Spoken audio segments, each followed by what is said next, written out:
Hey everybody, my name is Annelise Sklar. I'm the librarian for political science here at UC San Diego. And I'm going to go ahead and share my screen. And let's see, Google Slides, I want to share first. Apologize for fumbling around. This never gets any smoother. All right, here we go. So today I'm going to give you sort of a broad overview to how the library works and resources we have for political science students. I'm going to start with a handful of slides just to give you that broad overview. And then I'm going to do a few search demos from UC Library Search, which is our brand new online catalog. And then we should have time for any questions at the end. And as we go along, feel free to pop a question in the chat and I will try to answer as we go.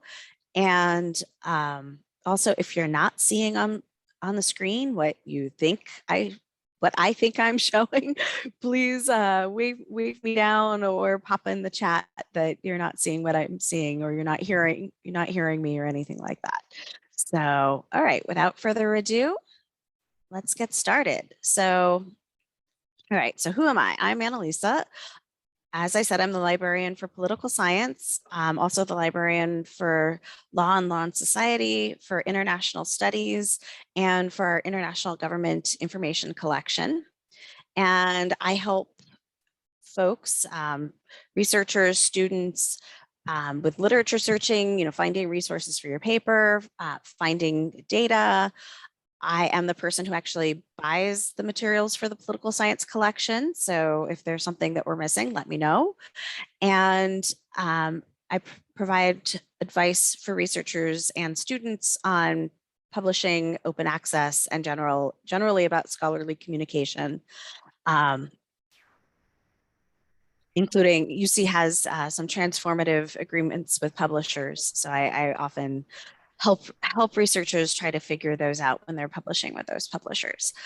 I also lead the team that includes our MAPS librarian, our GIS librarian, our data science librarian, and the manager of our digital media lab.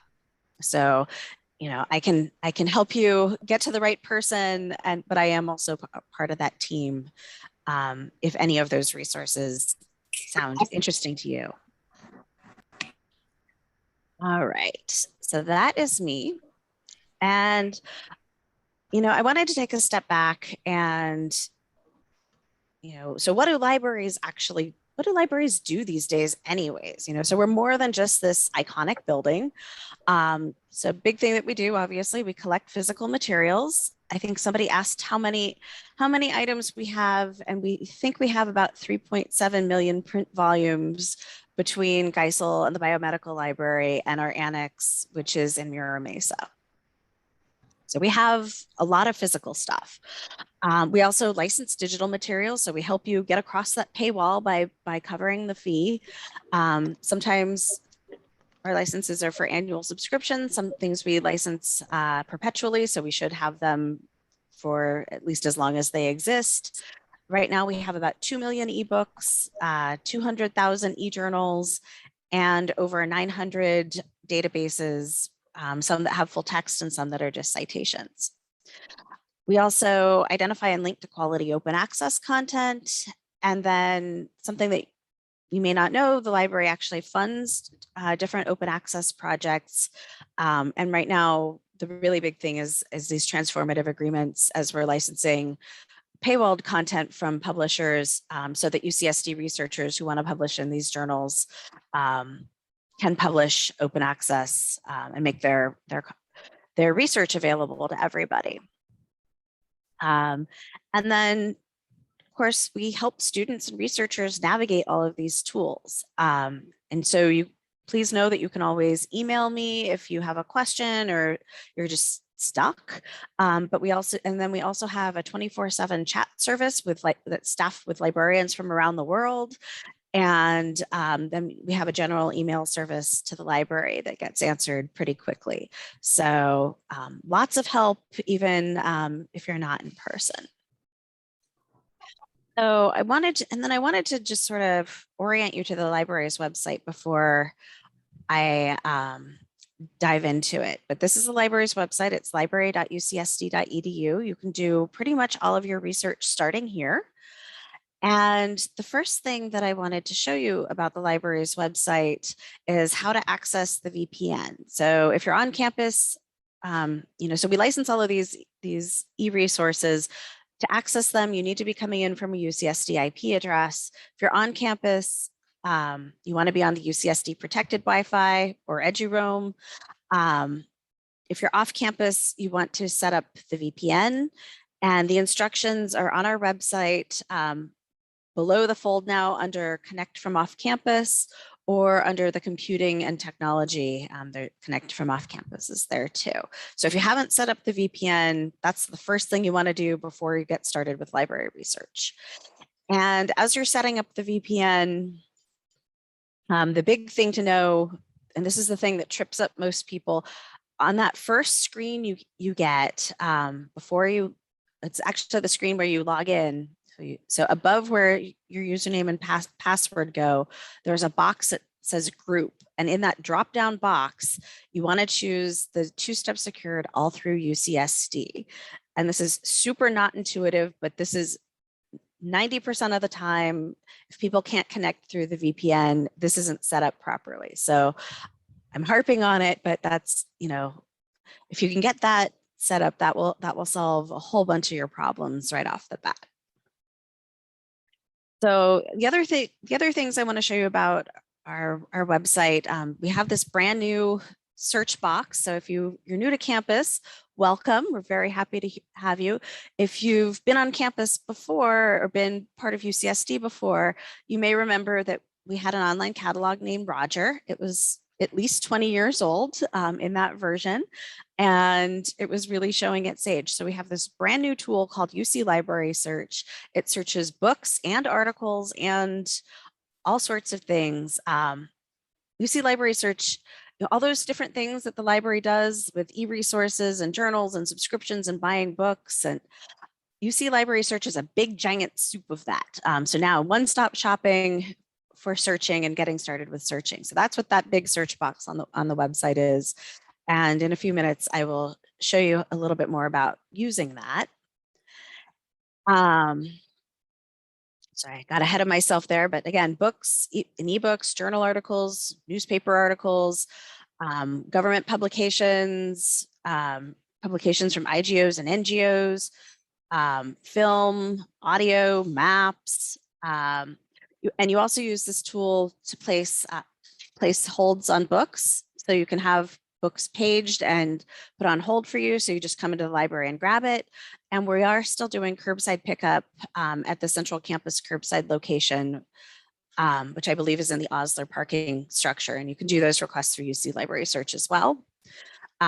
We scan articles or book chapters for you. So if you just need a single article that we only have, or a single book chapter that we only have in print, we can scan it for you and email it to you.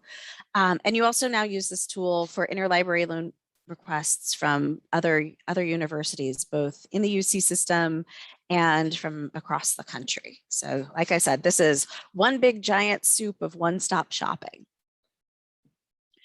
So we also have literally hundreds. As I said, I actually went went to the list and exported it into a CSV, and it was over 900. And they have all sorts of different scopes. It might be disciplines. So for political science, it's Worldwide Political Science Abstract. There might be databases that just have a particular format, like video or audio or maps. Primary sources like news and legal information, historic documents, databases of data and statistics, country information, company information. We have all sorts of this stuff. And to get to those, this is the one last place on the website to know. Up on the upper left, there is a tab for research and collections. And I will show you this once I get out of the PowerPoint, but you can get to our databases, you can get to our guides, and then you can also get to our databases, which is, again, just a big alphabetical list of our databases here below UC Library Search over on the right. So I'll I'll show you our course guides, but again, we do have guides for different topics, including political science, and we have all sorts of these databases. Again, big ones for political science, so Worldwide Political Science Abstracts, Oxford Bibliographies of Political Science, PAIS, which stands for Public Affairs Information Service. So it's a really great policy database. We now have access to the wallstreetjournal.com that you can sign up for with your UCSD email address. We do not yet have access to the NewYorkTimes.com, but Associated Students is actually providing that for undergraduates. It's also available through the San Diego County Library for anybody else.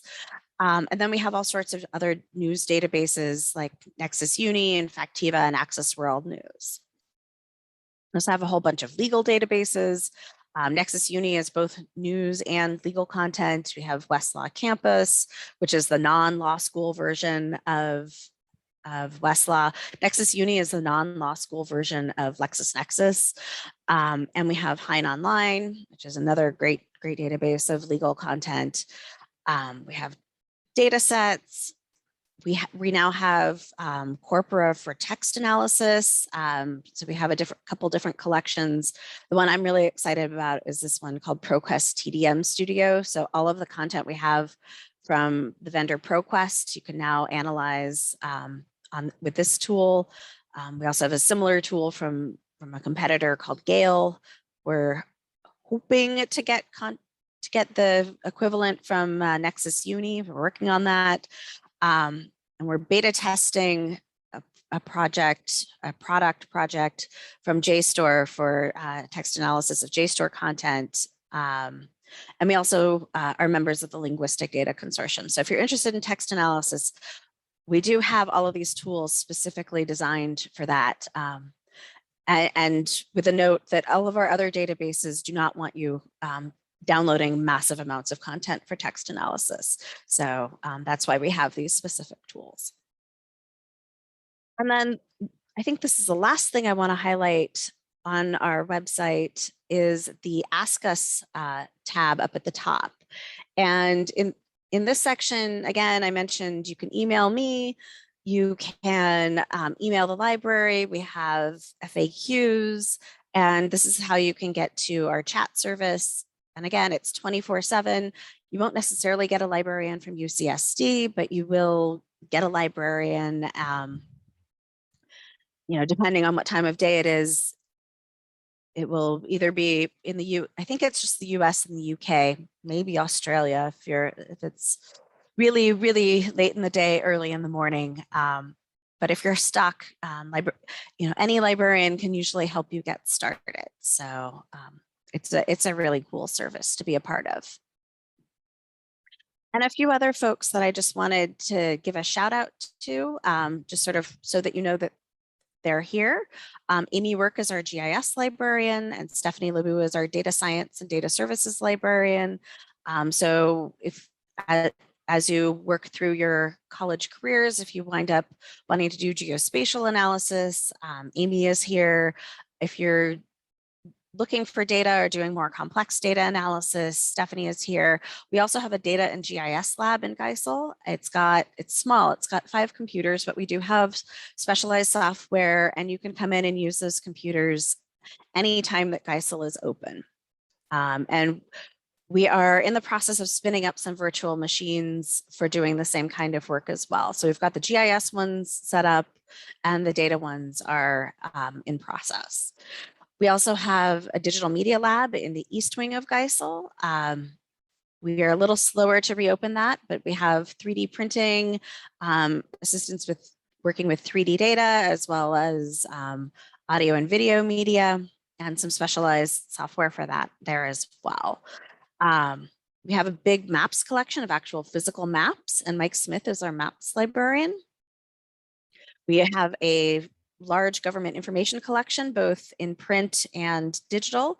And we are, in fact, a federal depository library, which means that we receive publications from the from the federal government on a regular basis. We're also a California depository, so we get California state documents, and we collect fairly heavily, not as heavily, I guess there aren't as many in print anymore, but we do collect San Diego government documents as well. And Kelly Smith is our government documents librarian for all of those collections. We also have librarians for area studies. So we have a Chinese studies librarian named Si Chen. Jin Moon is our Korean studies and Japanese studies librarian. Sarah Buck-Kachaluba is our Latin American and Iberian studies librarian. And Harold Colson is our librarian for GPS and general international relations. And he's also our US history librarian. So, there's a whole team of people here who can help you. So you can, if you send an email to me and I can't figure it out, I will pass it on to one of these folks, but you can also contact these folks directly if you have a question that you think they would be better situated to answer. I also wanted to mention Allegra Swift, who's our scholarly communication librarian. She's been working a lot both with the undergraduate research journals and trying to help them be a little bit more sustainable and I guess permanent and professional. And she's also been working a lot on issues around open educational resources. And she's been working with the CalPERG students, several of whom are political science students. And I wanted to give a shout out. She's offering a webinar workshop called How to Get Started Publishing as an Undergraduate on October 27th at 7 p.m. So if that's something that's interesting to you, please attend that workshop.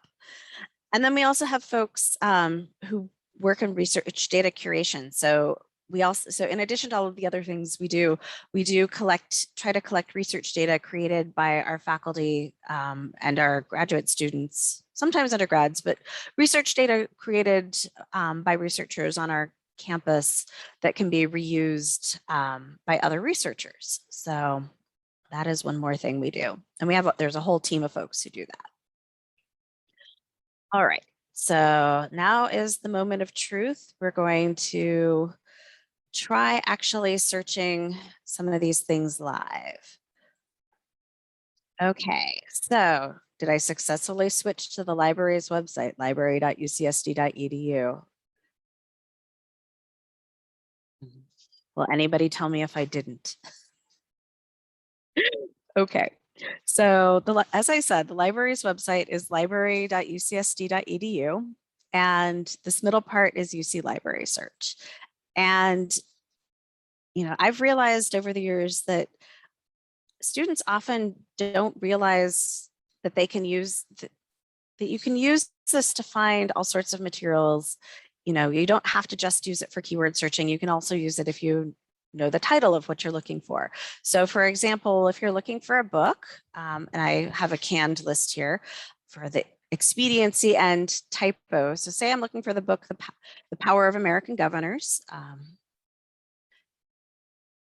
It's written by Thad Kouser. And so I get my search and it says, yes, we have this book. It'll tell you if we have the book in print. So it'll give you a location with call numbers. It'll tell you if we have the book online. Sometimes there will be multiple versions. So sometimes you'll have a record where everything's together and sometimes there won't. Sometimes it'll be one or the other and you just sort of have to keep watching. So if I want this book, I can go ahead and click on it. And again, it tells me it's up on floor number 6. It gives me this call number. It also tells me it's available online. So I can connect to the VPN and access that book.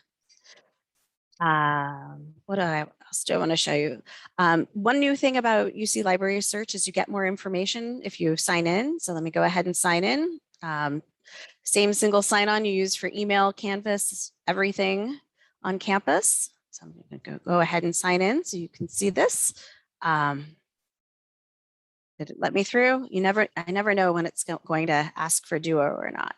So you can see Staff get items for longer than students. It'll say, I think, 28 or 30 days for undergrads. But you can see here, you have a little bit more information. And let's see. I always go too far. So I can request it here. So I mentioned request and digitization. So if I wanted to put the book on hold, I could do that here, and I can choose to pick it up either curbside or in Geisel, or I could have it picked up at the BLB library or SIO if I really wanted to. And then also this digitization option if there was just a single chapter that I wanted scanned. And it's here under Get It, and then you have to scroll up a little bit. So it's kind of weirdly hidden. I should also warn you about UC Library Search. It's a really fantastic tool, but we're all still figuring out how to use it. So do not hesitate if you get stuck. Do not hesitate to email me or to email the general library email, or to go into the chat if it's not working the way that you expect it to. So that's what happens if you're looking for a book and you know what the book is. Same thing goes for articles too. So say I'm looking for a culturalist theory of political change. I could actually probably just copy and paste this full thing in, but I'm just gonna plug in the title here. So we'll go ahead and put that in. If you put what you're looking for in quotes, it will look for it as a phrase. So that's kind of nice if you know you have the exact article title. One thing that I have found if you're copying and pasting is it does not like the curly quotation marks. So, you might get an error when you do that. So I'm going to go ahead and type that in. And so this one, I thought I actually wanted to use it as an example because it gave me a couple of different options. So the first one, it thinks it's a book chapter. So this is one of those things that's sort of a messy citation that we're finding. And then the second one is actually a book. And so I know I'm looking for an article, but this third one is actually the article that I want, and it's available online. So I wanted to give you an example of just sometimes these things might be a little bit messy. So, and then you can link out, we actually have it in a few different places. So you can see we have it at JSTOR, we have it directly from the publisher, so on and so forth. All right. So let's see. So great for finding things that you know. But you also, most of the time you're going to be doing research and you're looking for things that you don't know. And UC Library Search is a great place to start. You may have to go to one of our subject-specific databases and you might get better results. But UC Library Search is great because you're searching so much. So let's say I'm interested in learning more about why young people vote at lower rates than older people, and what are some ways to improve voter turnout among young people. So I might want to do a keyword search. Try doing youth and voting. I have found UC Library Search, you can do complex searches, but the more complex, sort of the less great those results are. The other thing that I want to point out is when you're combining terms with the ands, ors, or nots, those do need to be capitalized. And if you haven't been doing a lot of library searching before, combining with terms with the ands means you want both terms to show up. So I want youth and voting to show up. I could also use or if I wanted one term or the other. So I could do, voting or elections. And you can get a little bit more complicated with truncation and knots. As I said, UC Library Search does a lot better with simple searches. So it's probably better just to do a whole bunch of simple searches. So, so when I do my search, you can see that I have some books. It starts with a bunch of books that look like they could be good. But I have a bunch of different ways that I can refine my results over here on the left as well. So, you can see it defaults to sorting by relevance, but I could also have the newest first or the oldest first, or I could have them in alphabetical order. I have over 300,000 results, so relevance is probably fine. I can limit down by resource type. So I could limit to just looking at books, or I could just look at articles, or I could just look at newspaper articles, or book chapters, or government documents. Most of the time, I would probably just look at books or just look at articles. And one of the nice things is when you're looking at articles, then you can also limit down to peer-reviewed journal articles. And this is useful if you're looking for sort of the most scholarly articles, they tend to be peer-reviewed publications. There are some notable exceptions. So I always tell people it's not that you don't want to look at the things that aren't peer-reviewed, but you do want to make sure that you look at the things that are. But again, this is a nice way to sort of divide your results into sort of more manageable chunks. And you can see we have a lot of these online. So one, I was going to, let's see, I can also limit by date. So maybe I just want to see what's been published on this topic in the last 5 years or so. So say from 2016 on, we're fine. And, so that gives me way fewer results. And let's see, I was looking for an article that we didn't have online. And I think with the search, I went through pages and pages. Oh, actually, here's one that we don't seem to have online, but it says it's actually a table. So, so this one's actually a table that's been indexed, so it's not even a full article. But if this was something that I wanted, you can see that instead of, since we don't have it in print and we don't have it electronically, you can request this through Interlibrary alone once you're signed in. And so you can type in the information that's known here. Usually this will populate with most of the information. And submit your request. And if it's just an article or a book chapter, we'll get you a scan. And if it's a full book, we will borrow the book for you from another institution, and it will be mailed, and then you'll be emailed when it's ready to be picked up. What else do I want to show you? Oh, language. So you can also limit by language. So again, I've got 19,000 results or something.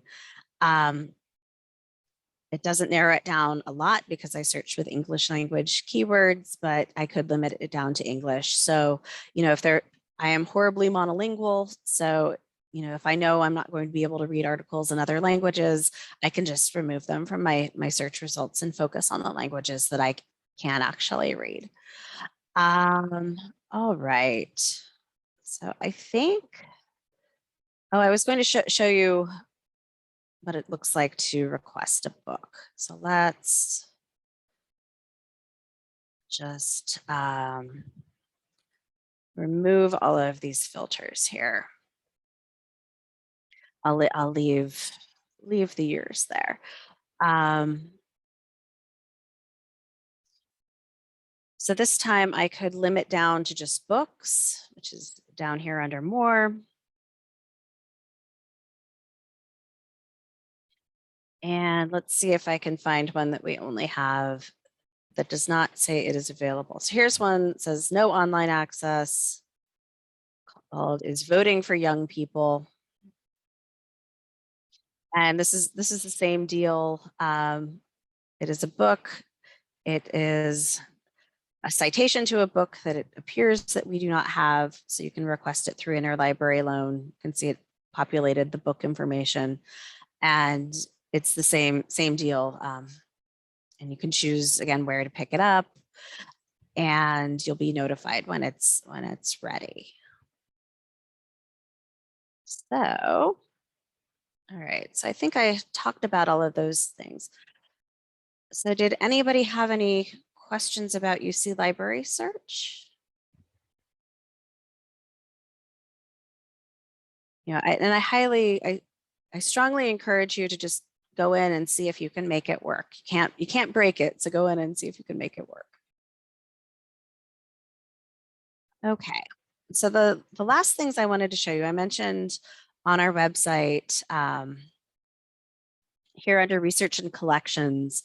So I mentioned the databases A to Z list, so you can get to all of our databases, but we also have these subject and course guides. And these are guides that have been put together by the different librarians who work with different subjects to get you directly to the resources that are most useful for that subject. And so I've got the guide for political science, also a whole guide for law and legal research. So if you're doing legal research or if you're pre-law and you want to see the types of resources we have, there's a whole guide here to go into for law.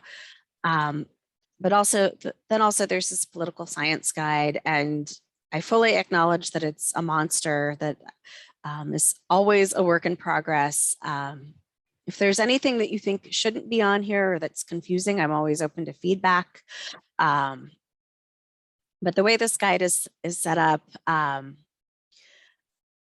it's got way too many tabs, first of all.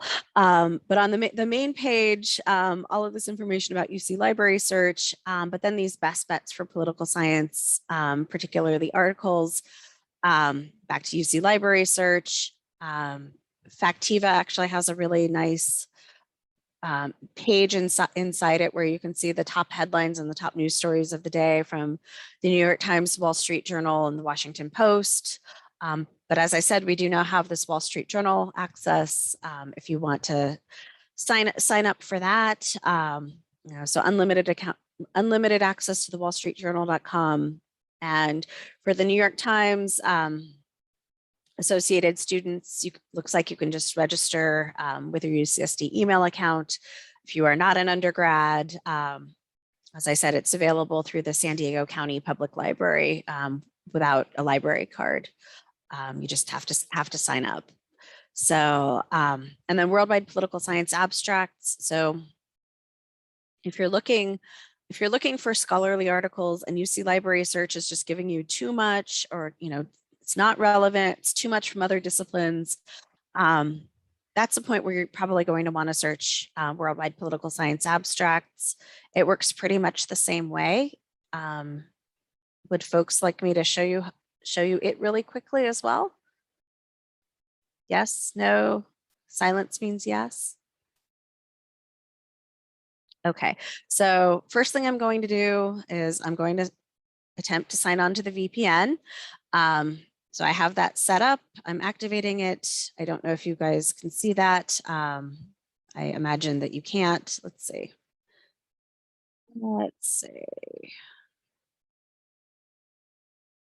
Stop my sharing and share again. I'm going to share everything. Oh yeah, I'll just share everything for the moment. So again, to do the VPN, you go into Cisco AnyConnect. I'm going to vpn.ucsd.edu. I'm clicking connect. You can see I have it set to two-step secured all through UCSD. Username and password. All the staff had to update our passwords. And so all of us are typing them in wrong. So let's see if this works right. I'm now waiting for Duo. There's my Duo. It's very exciting that all actually worked according to plan.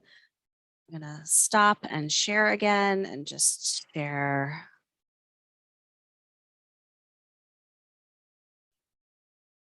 All right, just share this page. So worldwide political science abstracts. Is it still opening the new tab? Will you tell me if it's not opening the new tab? Okay, so again, you get a search box like you have for UC Library Search.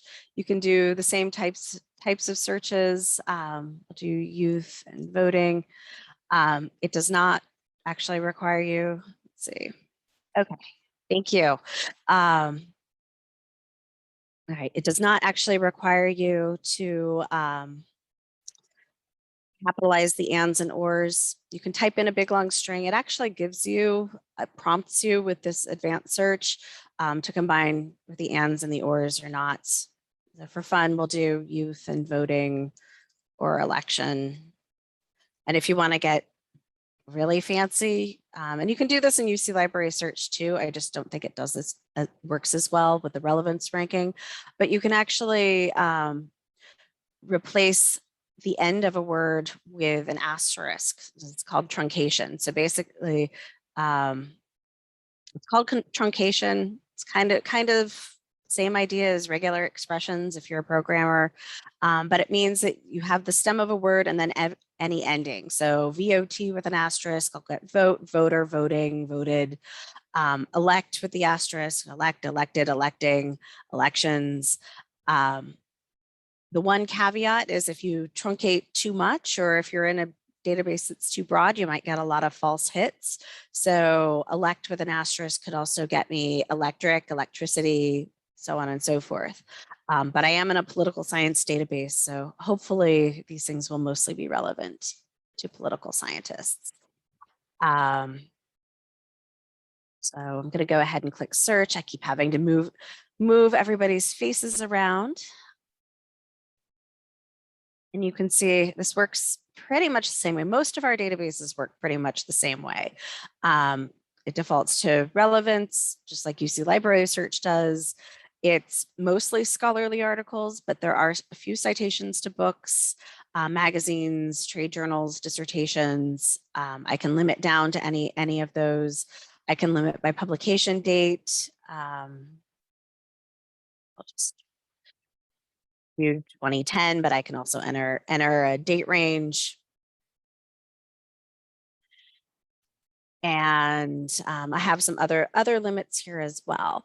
So some of the things that you will see, and if you've used this database before, the one big difference now is instead of UC eLinks, you'll see this Get It at UC button instead.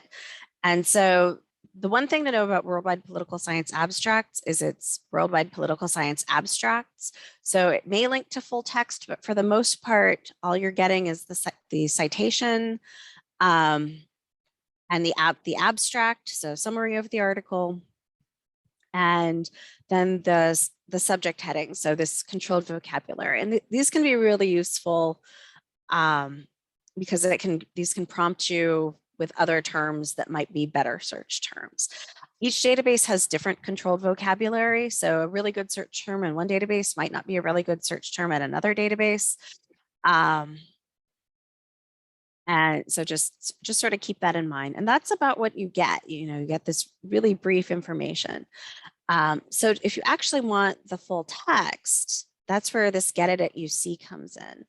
And Get It at UC takes you back to UC Library Search.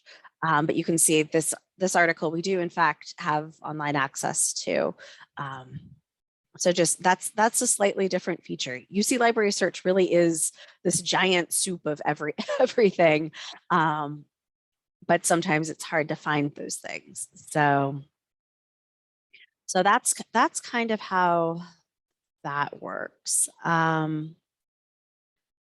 Very, very quickly. Back on the guide. So I mentioned Oxford Bibliography's Political Science and PAIS. Those are other databases. PAIS is another ProQuest database. It looks exactly identical to Worldwide Political Science Abstracts. And then I just wanted to point out a few other resources that I particularly like. Sage Research Methods is a big database of reference works on how to do research with different methodologies. So that's a really good place to get started if you're new to research and new to a particular type of research. I mentioned the legal databases, Hine Online, Nexus Uni, Westlaw Campus Research. And then we have, as I said, a variety of databases for finding data and statistics. Data Planet and Statistical Insight are some really good, big general ones. And then we have a lot of these more specific ones. So if you're interested in terrorism, we have TRAC, which is a terrorism research database. CQ voting in elections, which has elections data for US elections data, ProQuest Congressional, if you're looking for congressional documents, and the serial set, which is another set of congressional documents that for whatever reason we have from another vendor. You have all sorts of these different databases. And then just sort of back here on the top, you can see we have these pages with even more specific resources. So additional article databases, we have a whole guide for finding news content, have a whole guide for finding different types of data, finding different types of reports. I mentioned the law guide. As I said, this guide is kind of big and messy, but it's because we have so much. So, you know, I don't expect you to remember everything that we have, but just remember that we do actually collect a lot. So I've been talking a lot. I had a bunch of silent faces here. So I'm going to stop sharing my screen for now. And I'd like to open the floor to questions or comments if folks have them. And I really appreciate the questions that you all submitted when you registered. But if I didn't answer your question, oh, actually, there was a question I didn't answer. Somebody asked about how to deal with how to process and understand difficult readings. And I just realized I stopped sharing my screen. Let's see.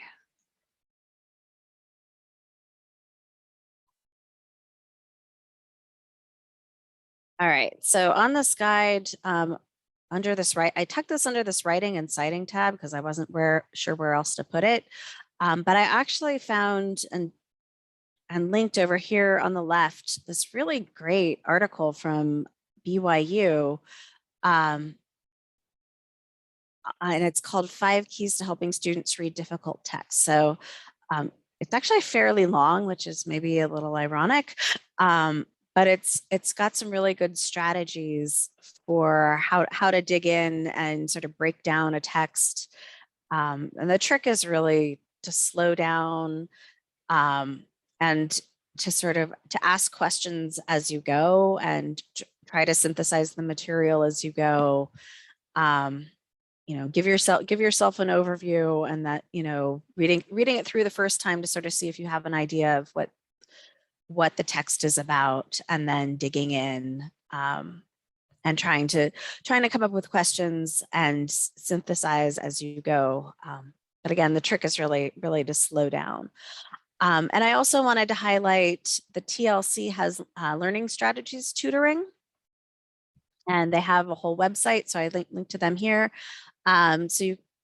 There are folks who you can actually, peer tutors, I believe, you can actually make appointments with to get some personalized strategies. And then they also have this Canvas course with different materials and videos. And I went in and registered for it, and it looks like they have some videos on this and other study topics as well. So I wanted to make sure that you know that we have those resources, even though it's not officially through the library, but those things are out there.